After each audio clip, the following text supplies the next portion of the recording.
Bien, chicos, entonces con esto arrancamos la segunda mitad de primeros auxilios, ¿sí?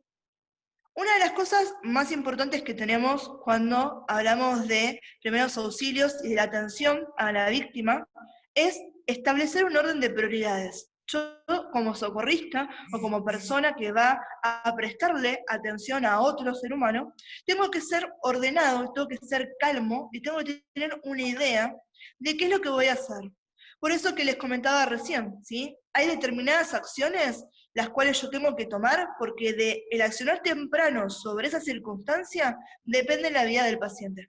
Hay otras que pueden esperar más. Entonces, tener un orden de prioridades en la atención al paciente o a la víctima es extremadamente importante y nos puede marcar la diferencia en que realmente a esa persona le vaya bien o no, ¿sí? Entonces, lo primero que distinguimos es entre dos términos, entre hablar de urgencias y hablar de emergencias, ¿sí? Cuando hablamos de urgencia y emergencia, el diferenciador entre estas dos es el tema de el peligro de la vida y de que dependa, ¿sí?, la asistencia médica para que se pueda solventar esa vida, ¿sí?, para que esa vida se pueda mantener, ¿sí? Entonces, cuando hablamos de urgencia, ¿sí?, es urgente, yo necesito que me atiendan, pero no corro riesgo de vida, ¿sí? Entonces, no tengo riesgo de vida inminente. ¿Puedo esperar un poco? Sí. ¿Necesito atención? Sí, claro, también, ¿bien? Pero cuando hablamos de emergencia, acá lo que nos pone de diferencia es que en una emergencia médica, si yo no actúo de forma inmediata y con calificación, o sea, si yo no sé lo que estoy haciendo, corre riesgo la vida del paciente, ¿sí? Esta víctima se me muere, ¿sí? Entonces, cuando ustedes piensan, viste que si a uno tiene la obra social y le dan los papelitos, vieron que hay un número de emergencia y un número de urgencia, ¿sí? Entonces, cuando pasa algo, yo tengo que saber a quién llamo, a urgencia o a emergencia. Si corre riesgo de vida la persona, que sé que si no actúo inmediatamente se me muere, es una emergencia. Si necesita atención médica, ¿sí?, pero todavía eso no implica un riesgo de vida inminente, entonces lo que estoy teniendo es una urgencia, ¿sí? Fíjense en cómo acá ya en estos términos estamos estableciendo prioridades y una diferenciación en el accionar en base a eso, ¿sí? Entonces, cuando hablamos de las prioridades de atención, lo que yo recién les comentaba, imagínense en que de golpe me encuentro una persona que está tumbada en el piso, ¿sí? ¿Cómo yo tengo que encarar y cómo actúo, ¿sí?, frente a esa persona que de imprevisto ha sufrido un accidente o algo le pasó y tengo que socorrerlo, ¿sí? Entonces, como les comentaba, una de las primeras cosas que uno tiene que hacer es tener un plan de acción, ¿sí?, y establecer jerarquías, que es lo que más me importa. En cuanto hablamos de la persona, ¿sí?, lo que estamos viendo es, primero lo que se valora es la vida de esa persona, ¿sí? Lo que me interesa es la vida. Una vez que yo ya tengo, ¿sí?, que no corre riesgo de vida, a lo que voy viendo es la función. Cuando hablamos de función hablamos de la calidad de vida, ¿sí?, cómo se va a afectar a esta persona. Y por último, los miembros, ¿sí? A ver si pierde un brazo, pierde una pierna, ¿sí? No me importa que pierda un brazo si antes lo que estaba haciendo esa persona era perder la vida, ¿sí? Entonces, vida, función y miembro es el orden de jerarquía que va a tener, o sea, la importancia que tienen, ¿sí?, en la pirámide. Lo primero, la vida, siguiente, la función, y lo tercero que a mí me importa priorizar, o sea, poner primero sería los miembros, ¿sí?, o las extremidades de esa víctima, ¿sí? Y siguiendo esta lista de jerarquías, ¿sí?, el socorrista tiene que poder saber qué es lo que necesita su atención de forma primaria, ¿sí?, lo que sería la valoración inicial del paciente. Yo en los primeros segundos en que estoy mirando a esa víctima, ¿sí?, tengo que establecer y poder asegurarme de darme cuenta de estas cosas. Primero, más que nada, el tema de la respiración y la circulación, que ese paciente respire y que tenga pulso, ¿sí?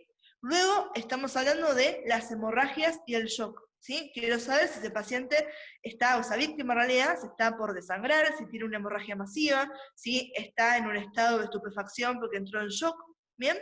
Y lo último que me va a interesar en este caso y que también tengo que evaluar inicialmente es si el paciente tiene algún traumatismo manifiesto, si lo veo, por ejemplo, que tiene un brazo mirando completamente para el otro lado, ¿sí?, o un pie completamente lateralizado, lo que me va a dar una indicación de que hay probablemente fractura o lesión traumática a nivel de esa extremidad, ¿sí? Entonces, respiración y circulación, hemorragias y shock, traumatismo y otras lesiones, es el orden en el que yo tengo que hacer la valoración del paciente, qué es lo que tengo que mirar, y esta valoración me sirve, ¿por qué?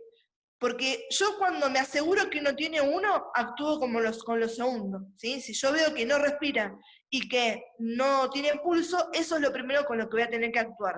Si veo que tiene pulso y que respira, lo segundo con lo que voy a actuar es, si tiene una hemorragia, tengo que tratar esa hemorragia, ¿sí? Y si no tiene eso ni lo otro, lo tercero, lo que recién me voy a abocar, es saber si tiene algún tipo de traumatismo, ¿sí? A ver si tengo que entablillar, si lo tengo que inmovilizar, ¿bien?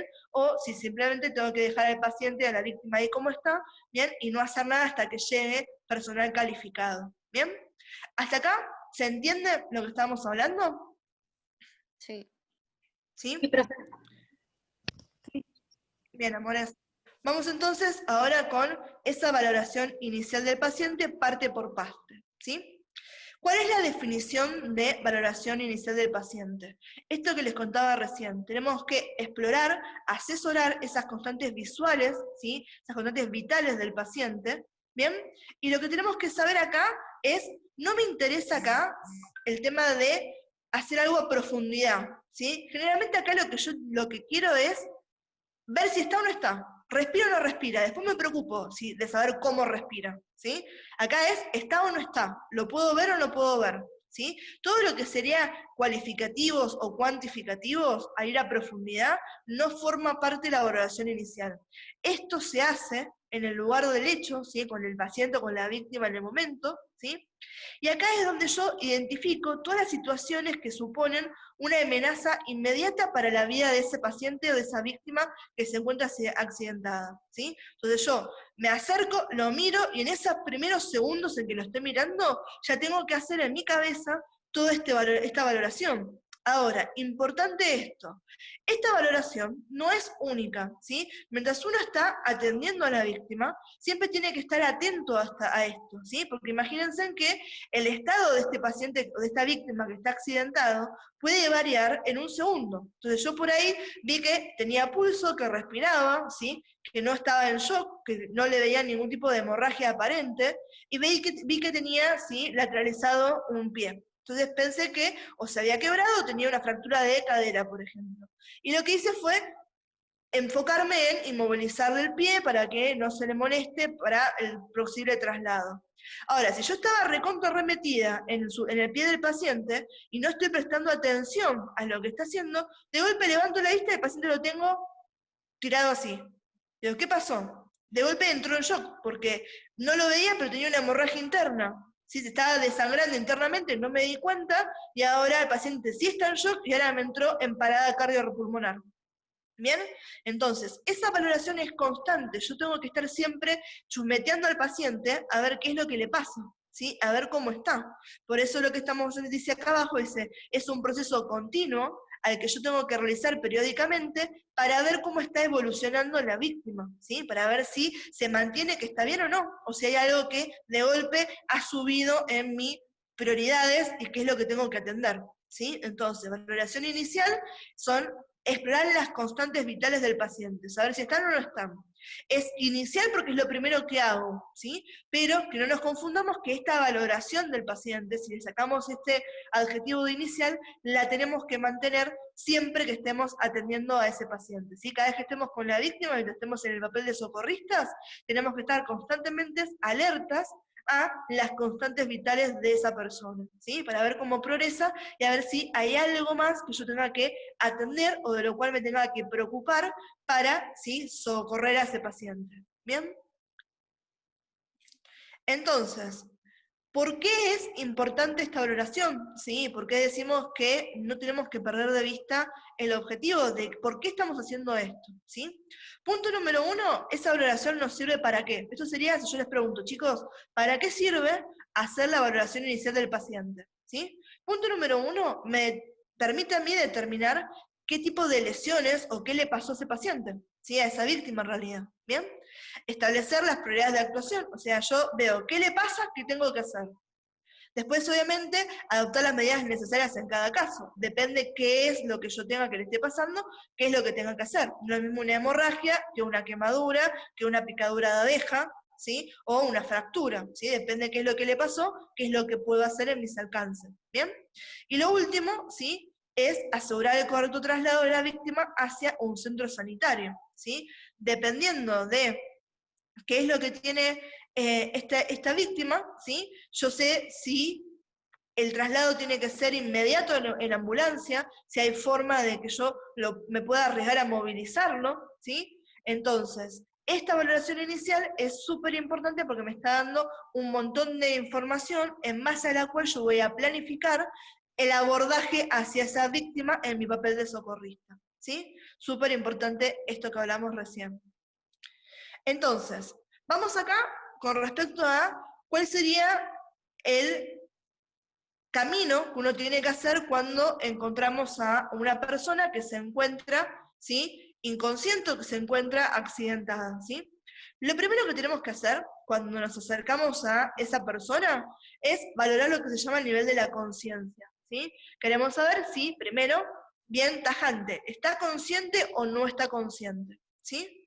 A veces, si vos me ves que te estoy mirando, que estoy hablando, ¿sí? Es fácil que te des cuenta que estoy consciente. Quizás yo estoy omnibulada, o sea, estoy tirada en el piso con los ojos cerrados, y hasta que vos no me generas un estímulo, ¿sí? Yo no voy a darte cuenta de que realmente estoy siendo consciente, o sea, que me puedo dar cuenta y puedo interaccionar con mi medio, ¿sí? Eso sería el estado de conciencia, la capacidad que tiene la víctima de interaccionar y responder con el medio que lo rodea, ¿sí? Entonces, esa valoración, ¿dónde lo hacemos? Primero, ¿sí? Y acá, chicos, importante, acá estamos hablando siempre después de que aseguramos la escena y avisamos al sistema de emergencia. Eso no me olvidamos. Acá yo estoy pasando todo eso. Ya hicimos todo lo que teníamos que hacer. Ya primero nos dimos cuenta si había algún tipo de peligrosidad para mí o para mis compañeros que también sean socorristas. Y ya avisamos a emergencias para que llegue ayuda calificada. Bien, una vez que hicimos esto y podemos abordar a la víctima, ahora sí lo primero que hacemos es valorar el estado de conciencia. ¿De dónde lo hacemos? Ustedes fíjense en que el tronco del paciente, o sea, la zona central del paciente o de la víctima, es la zona en la cual es el medio, es el centro, ¿sí? A partir de donde yo voy a poder tener acceso rápido a la cabeza, a los miembros superiores e incluso al miembro inferior, ¿sí? Entonces, siempre el acercamiento del socorrista, en el caso este, va a ser hacia el tronco de la víctima, ¿bien? Si está en el piso, como están viendo ahí en el PowerPoint, ¿sí? Lo que tenemos que hacer es, nos arrodillamos o nos acercamos siempre a la altura del tronco de la víctima. ¿Qué es lo primero que uno toca o qué es lo primero que uno va a hacer? Obviamente, después de valorar si no está sangrando ni nada por el estilo, lo que vamos a ver es, ponemos las manos sobre los hombros, ¿sí? Y ligeramente, ¿sí?, los sacudimos a ver si responden, ¿sí? Mientras hacemos esto, ¿qué hay que hacer? Le hablamos de forma clara y alta, ¿sí? Y generalmente esto es, obviamente, quizás el día que les pase no van a decir exactamente estas palabras, pero para que se entienda cuál es la intencionalidad, el decirle, ¿estás bien? ¿Me escuchás? ¿Qué te pasó? ¿O qué ha ocurrido? Acá está hablando medio neutro el PowerPoint, ¿sí? Entonces, uno lo va a sacudir, ¿sí? Eso estás dando, no es sacudirlo, no las amarraleo, ¿sí? Solamente lo sacudo un poquitito, a ver si eso hace que entre en conciencia. Y le hablamos porque es un estímulo, ¿sí?, verbal, es un estímulo de tacto, es un estímulo a nivel verbal que estamos dando a ese paciente, ¿sí? Lo que podemos hacer en algunos casos, ¿sí?, es también darnos cuenta de, ¿sí?, dar estímulos dolorosos, ¿sí? Ustedes saben que hay un hueso en el medio del tórax, ¿sí?, o sea, lo que sería el pecho, uno coloquialmente dice, que se llama esternón, ¿sí? ¿Qué pasa? El esternón tiene muy poquita cubierta de grasa, muy poquita cubierta de músculo y muy poquita, muy fina la piel. Entonces, si uno pone presión sobre el esternón con los nudillos, ¿sí?, si yo agarro los nudillos y los aprieto sobre el esternón, ustedes si lo hacen van a ver que enseguida eso duele, ¿sí? Entonces, en caso de que, por ejemplo, no me respondió lo que hacía recién, puedo llegar a recurrir a estos estímulos que serían estímulos dolorosos, ¿sí? Ya acá estamos a un paso más para intentar que reaccione ese paciente, ¿bien? Entonces, acá vamos a esto que les comentaba, que siempre la actitud de un socorrista es haciendo determinaciones rápidas, ¿sí? La víctima responde, o sea, ¿qué quiere decir? ¿Que está hablando, grita, se mueve, o sea, está consciente? Sí. Perfecto. ¿Qué tengo que hacer? Obviamente, siempre pedir ayuda, en lo posible interrogar para saber qué es lo que le pasó, ¿sí? Tener información para ayudar, y ahí enseguida siempre buscar signos de hemorragia y shock del paciente. Una vez que esto pasó y se ve que está todo bien, puedo hacer lo que es una valoración secundaria del paciente, que la vamos a ver hacia el final de todo este PowerPoint, ¿sí? Y obviamente siempre importante, como estamos viendo acá, tranquilizar a la víctima, ¿sí? Nosotros tenemos que estar tranquilos y transmitirle esa tranquilidad también a la persona que le acaba de pasar algo, ¿bien? Ahora, ¿qué pasa si esa víctima no responde? O sea, no habla, no grita, no se mueve, ¿sí? Entonces, ahora sí lo que tengo que hacer es esa evaluación primaria de la que estuvimos hablando. Ya con esto, con ese primer determinar sí o no, ¿qué acabo de hacer? Establecí el estado de conciencia o valoré el estado de conciencia de esa víctima. Una vez que determiné sí o no, ahora, si es que no, si ese paciente no está consciente, buenísimo. Ahora sigo con lo que sería la evaluación primaria, no valoración inicial. La evaluación primaria del paciente es la que llamamos ABC. Bien, acá yo en el Power les puse una línea, ¿bien? Porque dependiendo de los textos a los cuales ustedes recurran, muchos les van a hablar de ABC y en algunos casos les pueden hablar de la D o la E. Estos términos vienen del inglés. Fíjense en que las letras, o sea, las siglas vienen de inglés. A de airway, B de breathing, C de circulation, la D de disability y la de E de exposure, ¿sí? ¿Qué sería? A, vía aérea, B, respiración, C, circulación, D, discapacidad neurológica y la E, exposición. Fíjense en que a nivel de lo que serían las prioridades, ¿por qué muchas veces la D y la E la dejan afuera? Porque estas serían valoraciones un poco más a profundidad y no de acción extremadamente inmediata, como serían las primeras tres que vimos, porque eso se llaman el ABC. Esto es el ABC de tal cosa, que es lo más básico, ¿sí? Lo primordial, lo inicial, lo que yo tengo que sí o sí saber encarar y hacer. ¿Bien? ¿Hasta acá, chicos, se entendió? ¿Alguna duda con lo que estuvimos hablando? No, no. No, profe. No. Cuando hablamos de la vía aérea, ¿sí? Estamos hablando de las estructuras que conforman parte del aparato respiratorio, ¿sí? Y que son necesarias para el transporte de los gases que nos mantienen vivos, ¿sí? Estamos hablando de oxígeno y dióxido de carbono, ¿sí? Por lo tanto, la evaluación de la vía aérea es súper importante. Si nosotros no respiramos, ¿sí? El último bocanada de aire que uno hace antes de quedar inconsciente y estar en parada respiratoria, ¿sí? Se dice que dura aproximadamente 2 minutos, ¿sí? En 2 minutos, si uno no acciona para ventilar a ese paciente, ya empiezo a tener los primeros signos de hipoxia a nivel de lo que es el tejido, que es la falta de aire, ¿bien? Sin falta de aire, ¿sí? Las células comienzan a morirse, sobre todo las primeras y las más sensibles a este fenómeno son las células a nivel del cerebro, las neuronas, ¿sí? Por eso es tan importante el tema de la perfusión respiratoria en los pacientes, ¿bien? Entonces, como lo decimos acá, la vía respiratoria es un factor determinante en los primeros minutos, ¿sí? Yo tengo que darme cuenta si ese paciente tiene algún tipo de obstrucción. ¿Cuál va a ser la primera obstrucción o la primera cosa a la cual yo tengo que prestar atención? Que sí casi siempre me termina bloqueando la vía respiratoria cuando un paciente pierde la conciencia, la lengua, ¿sí? La lengua, como están viendo acá, ¿sí? Generalmente me termina obstruyendo la vía respiratoria. Fíjense en que entre la posición A y la posición B hay una diferencia en lo que está haciendo la cabeza, ¿sí? Entonces, ¿cómo se llama esa valoración de la vía aérea? Valorar la permeabilidad. ¿Qué quiere decir permeabilidad? Cuánto está de abierto y sin obstrucción, ¿sí? Un camino, ¿bien? Esto lo tengo que hacer de forma inmediata, ¿sí? Y en el caso de que esté obstruida, La vía aérea la puedo abrir o la puedo desobstruir mediante los que son métodos manuales. Vamos a ver dos maniobras en lo que va a ser esto. La maniobra que es la más común, que se llama de frente-mentón, y una maniobra que es de tracción mandibular. Siempre que hablamos de primeros auxilios, chicos, hay una distinción que tiene que ver con el socorrista, ¿sí? Que tiene que ser el qué estoy capacitado para hacer. ¿Qué estoy capacitado para hacer? Y segundo, ¿sí? ¿Cuáles son las condiciones o las valoraciones de esa víctima para saber qué es lo que puedo hacer? Entonces